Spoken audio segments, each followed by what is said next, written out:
Espero que estén teniendo un buen día. Les doy la bienvenida a esta unidad que se trata sobre aspectos de salud relacionados al deporte y nutrición. Y en esta semana número 2 vamos a ver lo que es la función inmune y el deporte. Hablando del ejercicio de inmunidad, primero para poder hablar de esto tenemos que saber qué es inmunidad. De una forma muy fácil, la inmunidad es definida como la resistencia que tiene un organismo hacia una enfermedad e infección. Han existido reportes anecdóticos de atletas que presentaban una alta frecuencia de infecciones durante periodos de entrenamiento intenso y competencia, y esto generó un gran interés de la respuesta inmune al ejercicio. Entonces, estos reportes iniciaron una serie de estudios epidemiológicos en los últimos años de los 80s y a principios de los 90s, en el que el objetivo era ver la relación entre el volumen y tipo de entrenamiento físico y los síntomas de infección tanto en atletas como en población no atleta.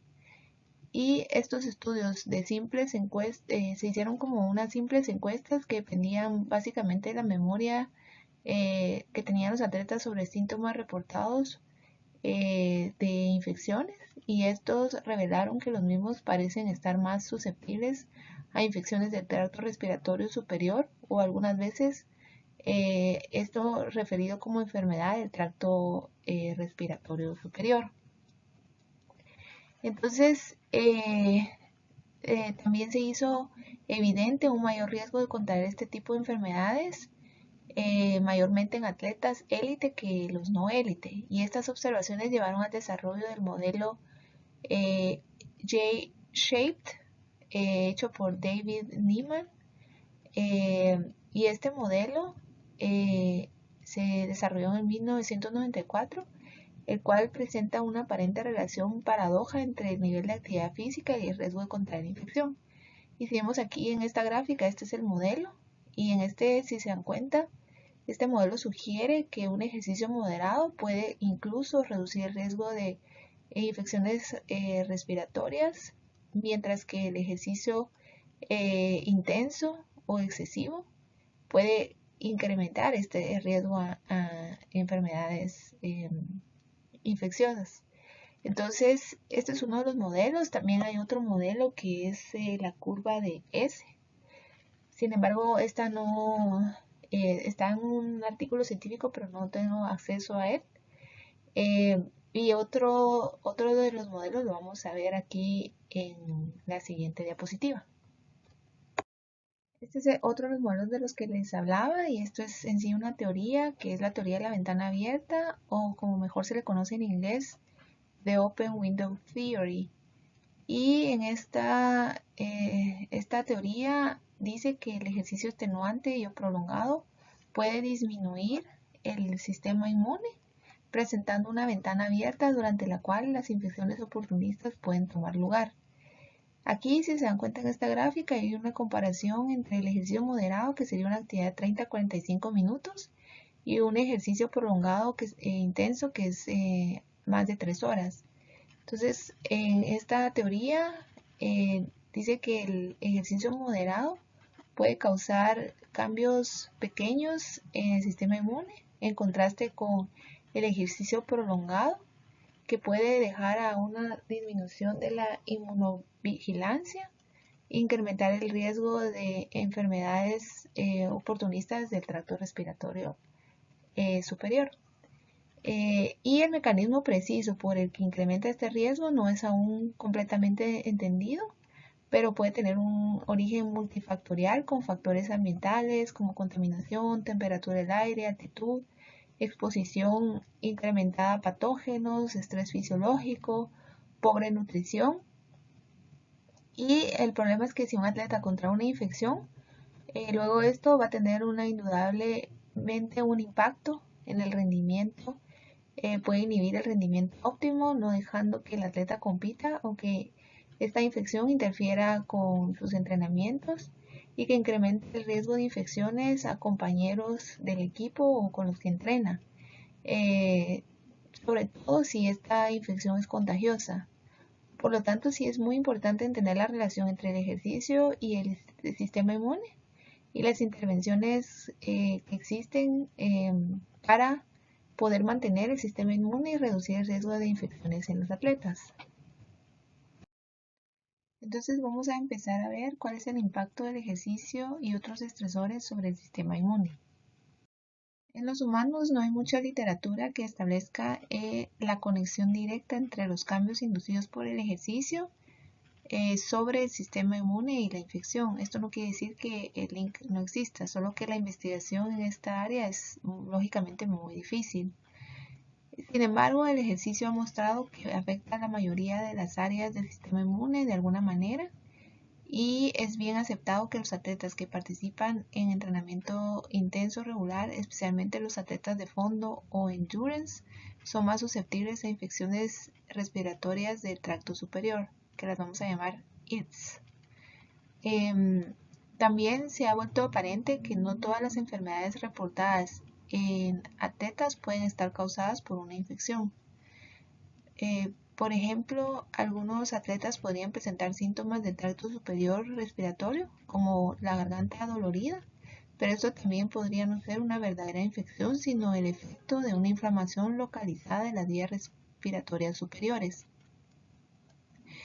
Y el ejercicio extenuante puede asociarse con la inflamación aguda de estas vías aéreas superiores. Y esto puede estar causado por factores como el incremento en la ventilación, especialmente del aire frío y seco durante el entrenamiento y o por el cambio de la respiración de la nariz a la boca que ocurre durante el ejercicio intenso, que puede causar los síntomas típicos de las IRTS sin necesariamente una infección presente. Y a veces es muy difícil diferenciar entre los síntomas de una verdadera infección y otras causas de síntomas parecidos a los de las IRTS.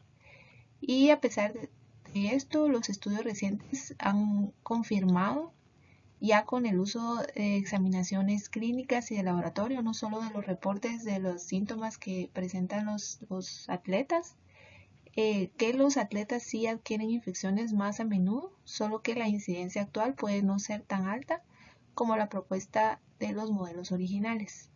Entonces, para poder entender un poquito más esto, vamos a ver los efectos crónicos y agudos y crónicos del ejercicio sobre el sistema inmune. Entonces, los cambios agudos en el sistema inmune luego del ejercicio prolongado o extenuante están bien documentados y son usualmente reportados como similares en muchos aspectos a las respuestas inducidas por una infección. Y aquí tenemos algunos ejemplos de estos cambios que pueden inducir el ejercicio. Primero, vemos que puede haber un incremento en el plasma de varias sustancias que influencian las funciones leucocitarias, incluyendo hay un incremento de citoquinas como el factor de necrosis tumoral, alfa, interleucina 1, 6, 10 y receptores antagonistas de las interleucinas 1. Así también muchas hormonas que tienen efectos inmunomoduladores, incluyendo las catecolaminas y cortisol, pueden estar incrementadas, que estas, como ustedes saben, son hormonas de estrés. Puede también haber un incremento transitorio en el número de leucocitos circulantes, primariamente los neutrófilos, y también existe un incremento inicial de los linfocitos circulantes, seguido de una reducción significativa a los valores en reposo. La concentración y la secreción de inmunoglobulinas de la mucosa secretora SIGA y SIGM pueden estar disminuidas y la función de muchas células inmunes también pueden estar afectadas. Por ejemplo, la función de los neutrófilos es regularmente reducida. La actividad citotóxica de las células naturales asesinas, NK por sus siglas en inglés, Natural Killers, pueden incrementarse después del ejercicio, pero reducir pronto a valores más bajos de los basales hasta por 6 horas.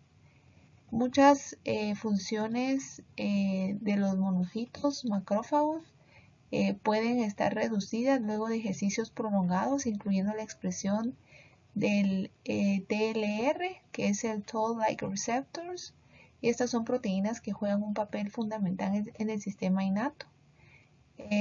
Y muchas funciones de los linfocitos pueden estar disminuidas. todas estas perturbaciones transitorias en el sistema inmune son a las que se les atribuye la hipótesis de la ventana abierta. Representa realmente un marco de tiempo cuando las infecciones oportunistas tienen un incremento en la oportunidad de invadir el organismo y evadir este sistema inmune que está alterado. Pero esta ventana abierta puede durar muchas horas. Sin embargo, muchos de los cambios en el sistema inmune que ocurren por el ejercicio generalmente regresan a la normalidad en las 24 horas luego de que el ejercicio terminó.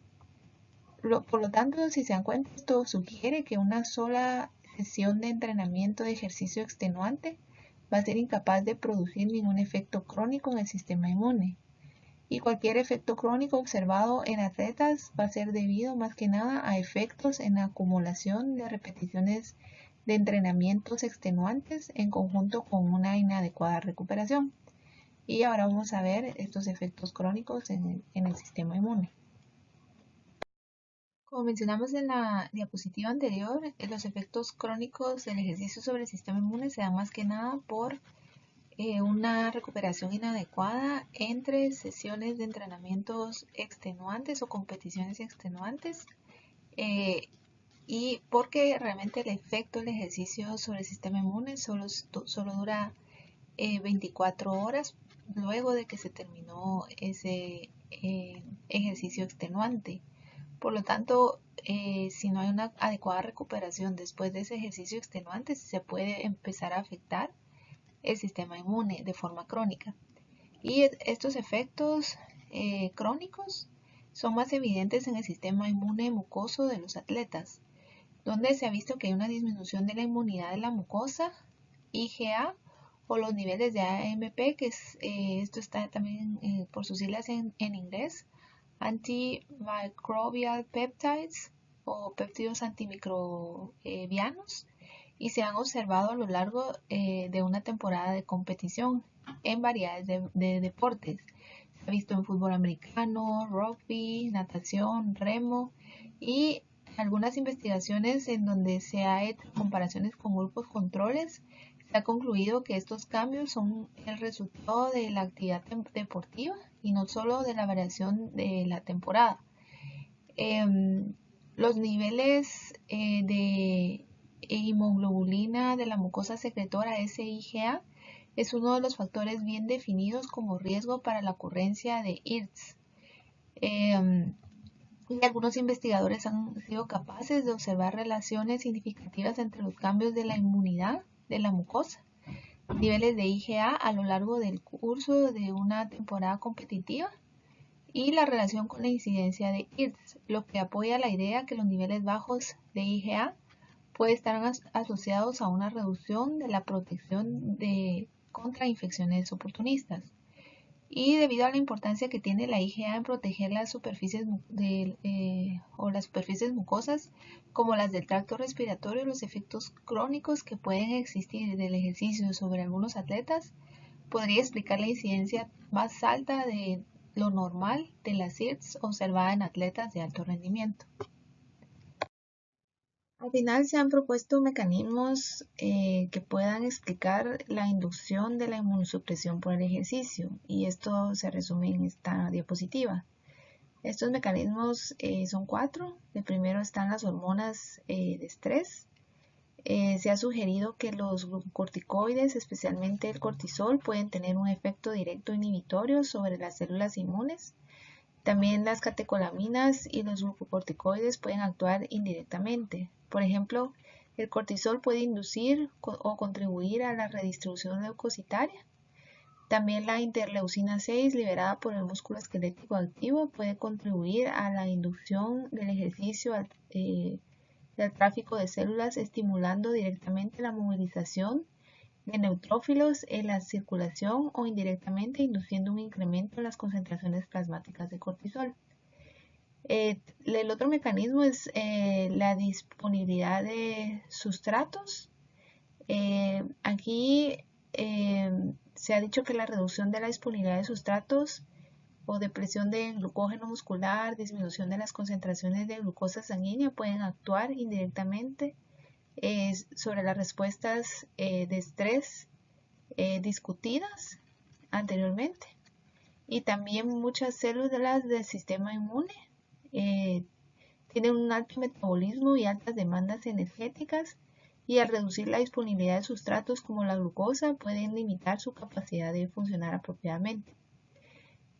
También se ha visto que el ejercicio induce una redistribución leucocitaria, y esto puede influir en la función global inmune. Lo que se ha visto es que el ejercicio extenuante causa un incremento inicial del número circulante de leucocitos. Eso se conoce como leucocitosis, dependiendo del ejercicio, la intensidad y la duración. Y esta leucocitosis es predominantemente influenciada por el incremento del conteo de neutrófilos y linfocitos.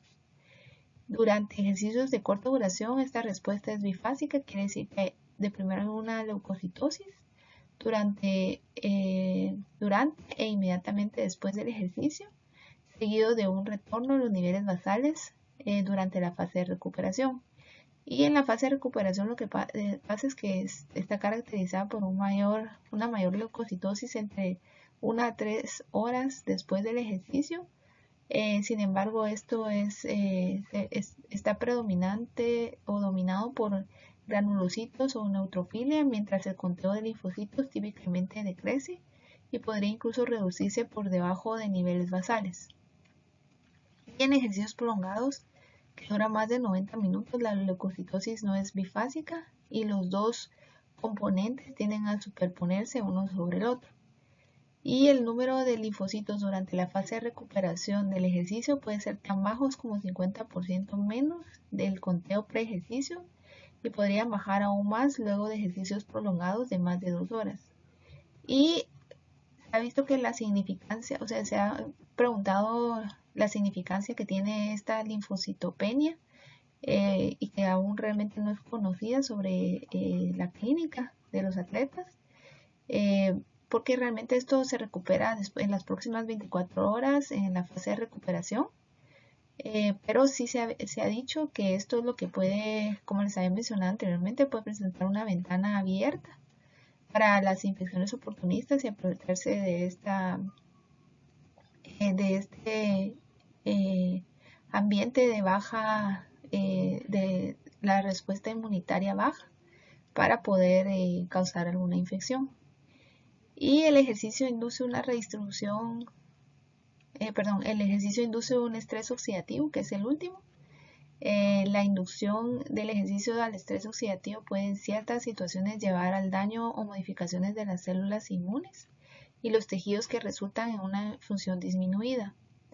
Y entonces aquí, por lo tanto, los antioxidantes en la dieta, como vitaminas A, C y E, podrían ser importantes en ayudar y mantener las defensas óptimas contra el estrés oxidativo, y de esto vamos a hablar más adelante en detalle. Ahora vamos a ver detalladamente cuáles son los efectos de la nutrición sobre el sistema inmune. Primero, cómo influye la alimentación y la energía total consumida sobre el sistema inmune. La combinación de una dieta pobre y el ejercicio pueden resultar en un mayor efecto negativo sobre el sistema inmune, y las deficiencias nutricionales pueden incluso dificultar la recuperación de la función inmune normal luego del ejercicio. También se ha visto que la nutrición subóptima puede causar inmunosupresión en respuesta al ejercicio, que normalmente no deprimiría el sistema inmune, como lo sería el caso de ejercicio moderado. Cuando hay un balance negativo de energía, esto puede tener efectos directos o indirectos sobre la respuesta inmune al ejercicio. Y los efectos directos pueden incluir los efectos mediados directamente por la disponibilidad de energía a las células inmunes. También un balance negativo de energía puede tener efectos directos al exacerbar la respuesta de estrés, es decir, que puede incrementar la secreción de hormonas de estrés, lo que puede empeorar la inmunosupresión inducida por el ejercicio. Entonces, sí es además también una alimentación subóptima. También puede ser subóptima en ingesta de micronutrientes, de los cuales muchos son muy importantes para una función óptima del sistema inmune.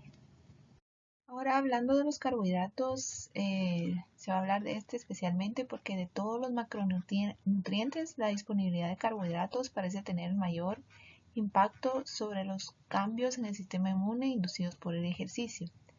Los atletas que consumen menos de la cantidad recomendada de carbohidratos pueden estar en mayor riesgo de una interrupción del sistema inmune durante el ejercicio. Y por otro lado, un consumo extremadamente alto en carbohidratos puede resultar en un imbalance dietético, lo que podría llevar también a un insuficiente consumo de proteína y esto podría dejar un efecto negativo también sobre el sistema inmune. Se ha demostrado que el ejercicio y un estado depletado de glucógeno o luego de unos cuantos días de una dieta baja en carbohidratos causa mayores alteraciones inmunitarias.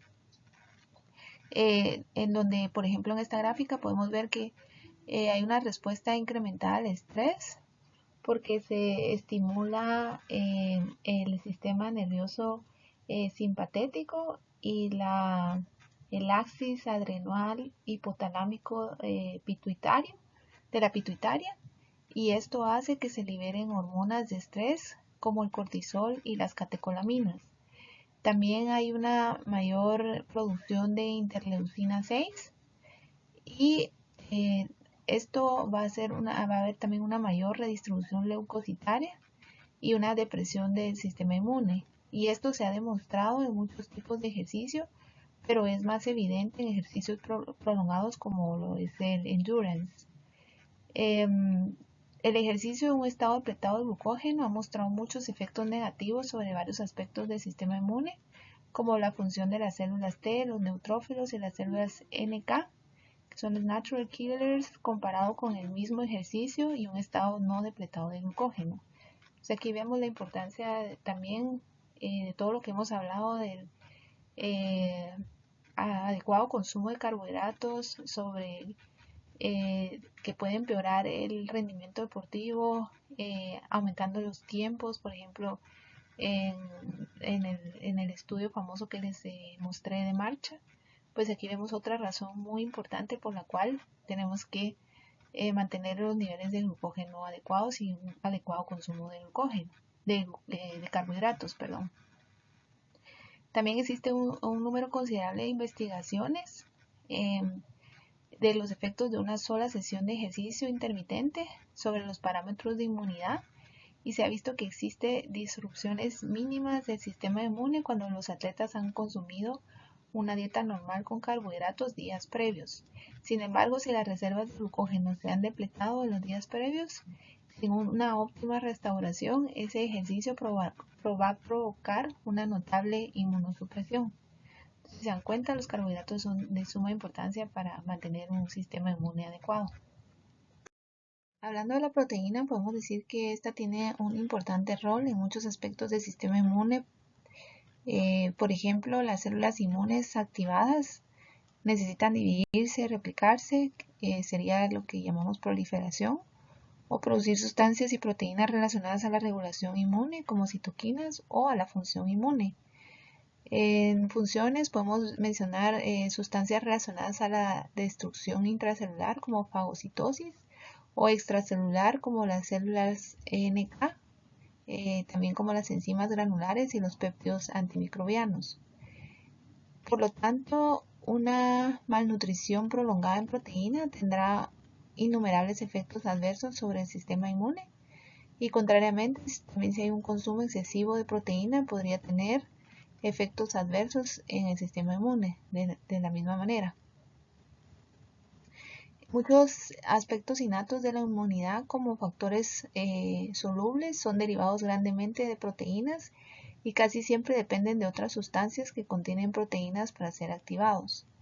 Otros tejidos inmunes claves, como el tejido linfático, también dependen de las proteínas para mantener su estado normal saludable. Y cuando hay una deficiencia de proteína, esto puede impedir un buen funcionamiento del sistema inmune, pero si los atletas mantienen un adecuado consumo de la misma, podrían mantener, al contrario, de su sistema inmune en óptimas condiciones. También tenemos que tomar en cuenta que hay algunos atletas que podrían estar en riesgo de no consumir un adecuado aporte de proteína, particularmente los que practican endurance o fondo, A los atletas vegetarianos también tenemos que ponerle especial atención, o los que se adhieren a periodos de restricción calórica prolongada, por ejemplo los atletas que compiten por categoría de peso. Y esto combinado con el hecho que durante el ejercicio hay un intercambio proteico incrementado, esto puede poner al atleta en un riesgo realmente innecesario de infecciones y un bajo rendimiento atlético. Entonces siempre es importante mantener un consumo adecuado de proteína en los atletas. Ahora vamos a hablar de la glutamina porque este es un aminoácido al que se le ha puesto atención por la relación que puede tener con el sistema inmune. Algunos estudios en el área de inmunología del ejercicio han hipotetizado que la disponibilidad de glutamina puede estar implicado en la inducción del ejercicio de la inmunosupresión, que es la hipótesis de la glutamina. Y esto es porque la glutamina puede ser utilizada como energía por muchas células inmunes, especialmente las células mononucleares, como linfocitos y monocitos, y la depresión de la misma que se ha observado luego de trauma severo o lesión se ha asociado a inmunosupresión. Y la glutamina es un aminoácido, a pesar de ser un aminoácido no esencial, los leucocitos no son capaces de sintetizarla, su propia glutamina, y ellos dependen de la síntesis de otros tejidos, mayormente del músculo esquelético. La respuesta proliferativa de las células T mitogénicas in vitro está influenciada por la glutamina en una manera de dosis dependiente. Se ha visto que las concentraciones ideales para una óptima proliferación de estas células T es de 600 micromoles por litro, y esto es el equivalente a las concentraciones normales observadas en individuos en reposo. Esto es lo que deja a la hipótesis que una disminución en plasma de glutamina debajo de este nivel puede debilitar la respuesta adaptativa del sistema inmune, y esto es la base realmente de la hipótesis de la glutamina. Los niveles plasmáticos de glutamina se reducen luego de un ejercicio prolongado extenuante hasta un 20% más, pero esto generalmente se recupera luego de 24 horas. Y sin embargo, una reducción crónica que se puede manifestar durante entrenamientos intensos, se ha reportado que los niveles de glutamina en plasma son menores que en reposo si se compara con atletas sobreentrenados con atletas saludables. Entonces, la hipótesis de la glutamina ha perdido soporte en los últimos años, y esto es debido primeramente a la inhabilidad de la ingestión oral de suplementos de glutamina en prevenir las reducciones de la función del sistema inmune luego del ejercicio, a pesar de que ésta sí es capaz de incrementar y mantener las concentraciones plasmáticas de glutamina. Se ha sugerido que el ejercicio no es capaz de depletar entonces la glutamina del cuerpo tanto como para causar inmunosupresión, y que en realidad la glucosa es el combustible más importante para los leucocitos. Y a pesar de que suplementando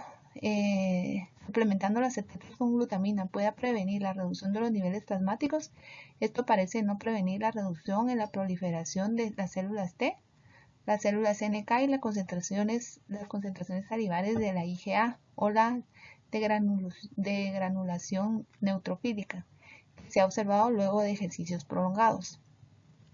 A pesar que algunos estudios han documentado beneficios de la suplementación con glutamina en los síntomas reportados de IRS en los días o semanas posteriores a una competencia de endurance, se ha dicho que esto podría haber sido por otros mecanismos y no necesariamente solo por la glutamina. Entonces, en realidad, la glutamina no va a tener un efecto extra, a pesar de que sí aumenta los niveles de glutamina y previene la reducción de la caída de los niveles de glutamina luego del ejercicio. Entonces, es un suplemento que es inofensivo, pero en realidad no va a producir un efecto de mejora o de prevención de la reducción o de la inmunosupresión que se da después del ejercicio. Bueno, ahora vamos a hablar de los antioxidantes porque esto ha tenido una especial atención por su relación que tiene con el sistema inmune. Además es algo que es bastante común, que uno escucha que los atletas lo toman y que tienen un especial interés en suplementarse con los mismos. Entonces, una teoría dice que los atletas tienen altos requerimientos de antioxidantes debido a la producción de radicales libres y especies reactivas de oxígeno durante el entrenamiento intenso. Por lo tanto, se ha sugerido que esto puede depletar el pool de antioxidantes, lo que puede tener un efecto negativo en algunas funciones inmunes. Y los antioxidantes naturales endógenos, por ejemplo, la enzima antioxidante como la superóxido dismutasa, va a estar naturalmente regulada en respuesta a una sesión de ejercicio, pero los atletas pueden tener sustancialmente requerimientos más altos de lo normal, lo que por lo que se podría pensar que puede ser necesario que se obtenga eh, estos antioxidantes extras en la dieta. Entonces, otra cosa que es muy común entre los atletas es la utilización de megadosis de vitaminas antioxidantes como la E y la C. Y estas megadosis generalmente son más de 10 veces la recomendación. Estas han mostrado una reducción de la incidencia de infecciones en atletas de ultra endurance. Y sí está claro que la suplementación con altas dosis de antioxidantes, típicamente de 2 a 8 semanas, diariamente con vitamina C, vitamina E y otros antioxidantes, puede ser capaz de obstruir las respuestas del cortisol y de la interleucina 6 al ejercicio. Pero, sin embargo, las investigaciones recientes han demostrado que en individuos saludables, bien nutridos, esto tiene muy poco efecto en la mayoría de los aspectos de inmunidad y de la incidencia de IRTS. Entonces, habría que evaluar si realmente es necesario. Otro antioxidante que ha tenido bastante atención es el bioflavonoide queracetina. Y esta queracetina, para que ustedes sepan, se encuentra naturalmente en muchos alimentos como las cebollas y algunas frutas como las manzanas, los arándanos y las cerezas, así como en hojas verde oscuro, y también hay algunos tés que la tienen. Y el consumo habitual típico es de alrededor de 50 miligramos al día, pero esto es en Estados Unidos, aquí probablemente es menor. Y las dosis que se han dado en suplementos, que se han usado en estudios para donde se ha suplementado, es alrededor de 1000 miligramos al día. Entonces, las investigaciones han sugerido que la queracetina también tiene propiedades antiinflamatorias y de inmunoestimulantes in vitro. Sin embargo, la suplementación en sujetos que se ejercitan, comparado con el placebo, ha tenido una tendencia a no provocar ningún cambio en marcadores de función inmunitaria. Solo un estudio sí encontró que la suplementación con queracetina redujo el reporte de síntomas de IRS durante 2 semanas después de un test de bicicleta que duró 3 horas en el laboratorio. Entonces, habría que evaluar realmente si sería necesario suplementar también con este otro antioxidante. En general, lo que se ha visto es que no ha tenido un efecto significativo en reducir la respuesta de inmunosupresión provocada por ejercicio intenso. Y digamos, en este último, como la queracetina, que sí tuvo un pequeño efecto en los síntomas de IRTS, pues uno tiene que valorar, ¿verdad?, si realmente le quiere dar esto al atleta y si podría ser algo beneficioso para él.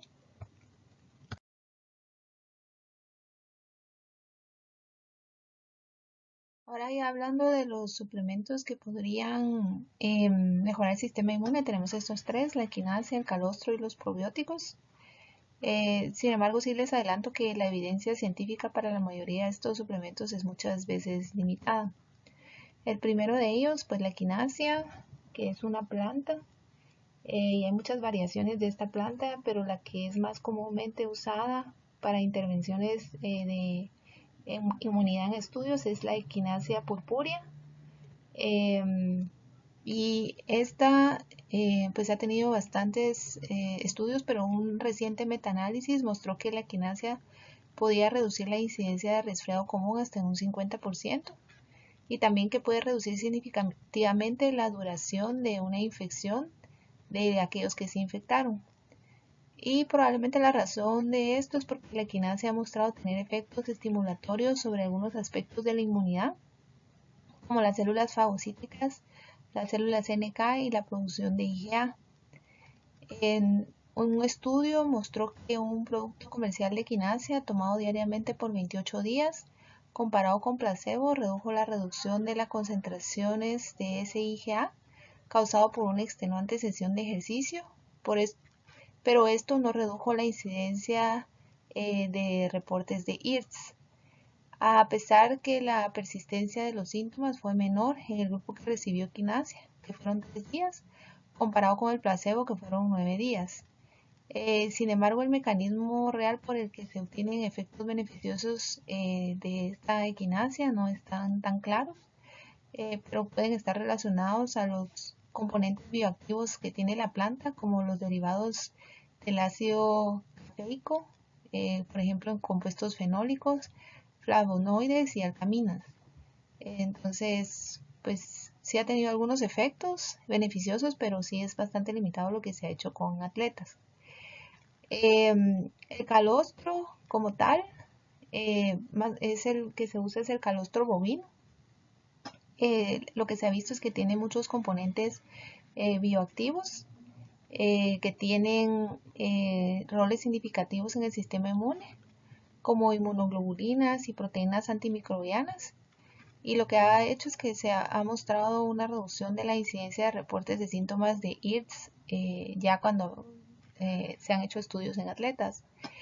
Hay muchos estudios bien controlados en donde se ha utilizado calostro bovino, donde se ha observado que previene el incremento de la permeabilidad del intestino inducido por drogas y estrés, incluyendo el ejercicio o estrés por calor, lo que puede asistir en una protección innata por el efecto directo en el intestino y el epitelio intestinal.